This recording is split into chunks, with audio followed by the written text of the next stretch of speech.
What's going on? Matt Savoca here from Awesemo.com, filling in for my buddy Josh Engelman and bringing you my top 10 plays on DraftKings in the NBA for Friday, May 13th, 2022, Friday the 13th, and two series that could come to an end tonight. We start with Milwaukee at home against Boston, and Milwaukee absolutely stole one from the Celtics, who were up big in the fourth quarter, and then Giannis came alive. Really, the whole team played excellently. Bobby Portis was great. Drew Holiday stepped up. The defense was great, but still, the Celtics looked to be in control. Now Milwaukee could close things out at home. It's the lower total of these two games. And then we got Memphis and Golden State. No Ja, no problem for the Memphis Grizzlies. They were demolishing the Golden State Warriors last we saw them. They had 7 players in double figures, and 9 who scored 9 points or more. Should make this a very exciting game 6. Before we get into the action here, go ahead and like this video, subscribe to the channel, and hit that notification bell too, so that you always know when we're going live. You guys know what to do. And if you could give me, Matt Savoca, a follow on Twitter at Draftaholic, that would be much appreciated as well. Also, give Josh Engelman a follow on Twitter while you're there at Josh Engelman. He created these videos. I'm just helping him out. I love to do it, but he's the one who created these, so definitely give him a follow there. We also want to thank our presenting sponsor, No House Advantage. They are offering a new way to play DFS with player prop contests, and you can beat your friends, not the house. They got all the capabilities you're used to: mass entries, big prize pools. They've got that, but it's player prop contest against your friends, and use promo code Awesemo to get up to a $25 first match deposit bonus when you sign up. Simple as that. Okay, guys, on the screen, you see my 10 through 6 of my top plays over on DraftKings, and we're seeing a bottleneck here, essentially because we're looking for value plays to get to that one superstar. I bet you can guess who it is. We'll talk about him eventually, but we got Draymond Green and Marcus Smart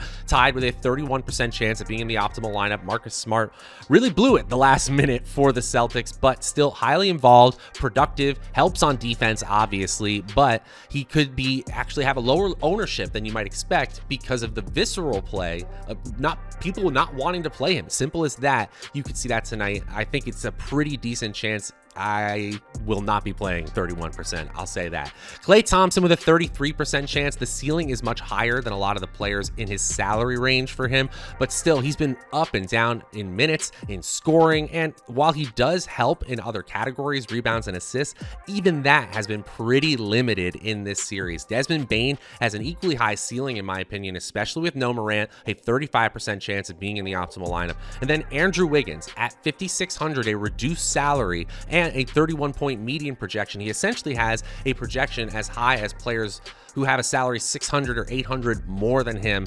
That's going to make him look like a decent value play. He even has a 10% chance of hitting 41, 42 points, what you need to feel really good in a GPP, but that doesn't quite crack the top 5. Who makes it? Let's watch and find out. At number 5, we start with Steven Adams, an unexciting center, 4,500. Yes, sometimes you need to fit 4,500 salary players into your lineup, and that's what Steven Adams is. He's going to get the dirty work done. 10.4 rebounds as a median projection in just 26 minutes. Doesn't do much else. 6.4 points, 3.3 assists. We got him for a 90% chance of a steal, 70% chance of a block. Okay, he hits about 34 points in 25% of the simulations we do, but does he really help you get to a tournament winning score? I don't think so. If you need to fit a value play in there at the center position, I get it. It's just not that exciting of a play for me. Still, 45% chance of being in the optimal lineup. That's good enough for number 5. At number 4, Tyus Jones, point guard for the Memphis Grizzlies. Playing time obviously affected by the fact that we aren't going to see Morant for any time soon here. 5,700 salary, that's pretty good, especially when you're considering he's probably going to be around 32, 33 points as a median projection. 35 minutes, as we currently have him projected for at Awesemo.com, would be about 58% more playing time than he had as just a series average, and it's a solid 20% more in minutes than he had in games without Morant during the regular season. He played 23 games that way, so I think it's pretty generous in terms of playing time, and he's still not getting close to that 21-point scoring output in our median projections like he had in Game 5.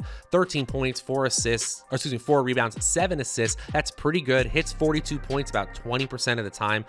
Again, another unexciting player to me. If you want him at the point guard position, I get it. 46% of the time he's in the optimal lineup. For me, I'll be under that. Still, he comes in at number 4. At number 3, it's JRUE Holiday, another one of these do-everything point guards who we can now project for a ton of playing time. You want 5 extra minutes compared to TYUS Jones at the point guard position? Well, you're going to have to pay up in salary. JRUE Holiday is $7,900, but in exchange for that, the median projections boost up to another tier altogether. 20.4 points, 5.5 assists, 5.5 rebounds, 7.5 assists, 1.9 steals in our projections as well. And he's hitting 50 to 55 points in over 10% of our simulations. Median projection well north of 40 points here. JRUE Holiday is a player that really excites me on the slate tonight. I think the value is there. I don't think the salary bump is so high that I would go against it. I get it. TYUS Jones is a value option, but even in optimal lineup percentage, even when you consider the salary, JRUE Holiday outpaces the other point guards there. A really solid 47% chance of being in the optimal lineup, number 3 overall today. At number 2, it's GIANNIS ANTETOKOUNMPO, the best player on the slate. Forward and center eligibility, 11,900. The reason we're seeing all of these players in the mid-salary tiers popping in the optimal lineup percentage is because we are desperately trying to get to this 11,900 in salary. We want players who get well above 60 fantasy points when things go well, and we could easily see him completely break the slate. We've seen it over and over again. He broke the Celtics in the 4th quarter. We got him projected for over 33 points, over 12 rebounds, and nearly 7.5 assists. He hits 69 points in 39% of our simulations. Are you kidding me? In a 50% rate right now in our simulations, GIANNIS ANTETOKOUNMPO is in the optimal lineup. Just get to this guy tonight. Now, before I reveal my final play, my number 1 play on DraftKings, just want to remind you guys, go ahead and like this video, subscribe to the channel, hit that notification bell as well so that you always know when we're going live. You guys know what to do. And if you could give me, Matt Savoca, a follow on Twitter at Draftaholic, that's always much appreciated as well. Also, one more huge shout out to our presenting sponsor, No House Advantage, offering a different way to play DFS with daily prop-based contests where you beat your friends, not the house, and you can use promo code Awesemo to get up to a $25 first match deposit bonus. Check the banner at the bottom of your screen. They've got mass entry capabilities, big prize pools, everything you're used to, just a different way to play with prop-based contests. And they got over 500 prop-based contests available for you right now. Okay, guys, let's get into my number 1 play over on DraftKings for this Friday the 13th slate.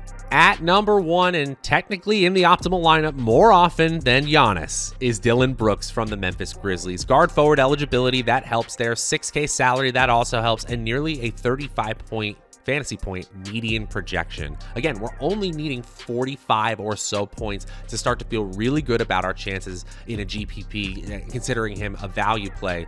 But even at 35 minutes, 34.5 minutes right now in projected playing time, which is generous, we got him at about 21 points, 4 rebounds, 3 assists. Does he go well over that in a ton of simulations? He really doesn't. He's got no sims that go over 65 fantasy points. He's got only a few that go under 10 that go over 60 fantasy points. So yes, he's getting to 30, 35 in a ton of our sims, but he's not really going that much farther above that. So yes, optimal lineup percentage can really help us here, but let's not get it twisted. The best player on the slate we talked about at number 2, Dillon Brooks, is a solid value play at 6K, 52% chance of being in the optimal lineup. But it's all about getting to that superstar on the Bucks. And that's going to do it for my top 10 plays on DraftKings in the NBA for May 13th, 2022, Friday the 13th. Should be a really, really exciting 2-gamer tonight. I'm excited to dig in. We will be back with all the coverage you need leading up to tip-off tonight and every night throughout the NBA playoffs. And of course, my buddy Josh will be back with these contenders videos going forward. I love filling in, but I know you guys love Josh, the creator of these videos. We will be back soon enough with another round of contenders videos. Until next time, I'm Matt Savoca from Awesemo.com. We'll see you guys later.